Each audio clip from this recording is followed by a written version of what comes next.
Good evening. Welcome to the evening news. I'm your host for tonight, Catboy Kunhua. In the news, a climate change denier group based in Western Canada who call themselves Friends of Science has long been suspected to be a propaganda voice of misinformation for energy companies. Those suspicions were confirmed to be true when the Calgary-based marketing campaign was named as a creditor in a coal giant's bankruptcy filing last week. The once mighty coal company Peabody Energy is giving as an undisclosed sum of money to the propaganda campaign in a bankruptcy filing that is over 1,000 pages long. Critics say that the campaign's bogus claims and slogans are remarkably one-dimensional and easy to disprove, as they wonder, since the very same advertising company who labeled the campaign Friends of Science also invented the anti-vaxxer campaign known as Biology Buddies. Also, they came up with the Flat Earth campaign known as Associates of Astronomy. Now, critics are wondering, did everyone who worked at this company read George Orwell's guide to pitching incredibly obvious bullshit to the masses? George Orwell, okay. Now, speaking of anti-vaxxers, according to a recent survey taken among anti-vaxxers, most anti-vaxxers do believe there is some credibility to the science of vaccinations. They're just against mass vaccinations because they don't like kids. You rotten kids, man. Okay. Now, let me put this away. For the first time ever, a president will not be attending the White House ceremony to honor the Teacher of the Year. Now, why not? This should be very disconcerting for you. Trump is breaking the long-standing tradition that has occurred every single year since its inception under President Truman. I'll give you 3 guesses as to why, but I'm pretty sure you're not going to need the other 2.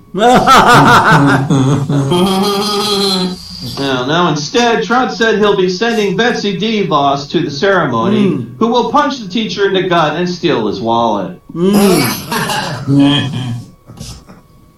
Now, in Democratic news for the 2020 election, with the really huge, massive group, what is it, like up to 30 people now, announcing their bid for the presidency next year amongst the Democrats, Democrats are worried about Bernie Sanders joining in, as they are afraid that his advanced age makes him unelectable. So, in response to this, Democrats came up with a young and upcoming superstar who's a full 14 months younger than Bernie, Joe Biden.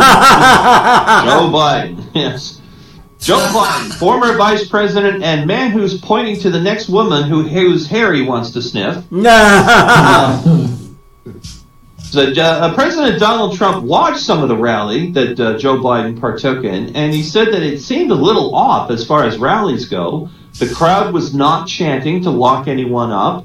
Not a single journalist was threatened, and no one was wearing unifying hats with slogans on them. Trump scoffed at the rally, asking, without slogan hats, where are voters supposed to keep their beliefs? In their brains? Now, Biden kicked things off on the rally for listing his reasons for running, and he said this: There's four basic reasons why I am running for president of the United States. First, to restore the soul of the nation. Second, to rebuild the backbone of the nation. The third is to unify the nation, and the fourth is because I'm almost certain I left an almost new chapstick in the office of the vice president when I had to move out in 2017. Good reason. Now, Biden kicked off his campaign with a very gloomy online video last week that was taking direct shots at President Donald Trump, specifically mentioning the Charlottesville rally where white supremacists squared off against anti-fascists, and Trump said there were fine people on both sides. Biden then went on to compare the white supremacist rally to the Nazi rallies that occurred before World War II, which revealed that Joe Biden is appealing to his core demographic, people who were alive in the 1930s. And that's the way you wish it wasn't. I'm Catboy Kunhua.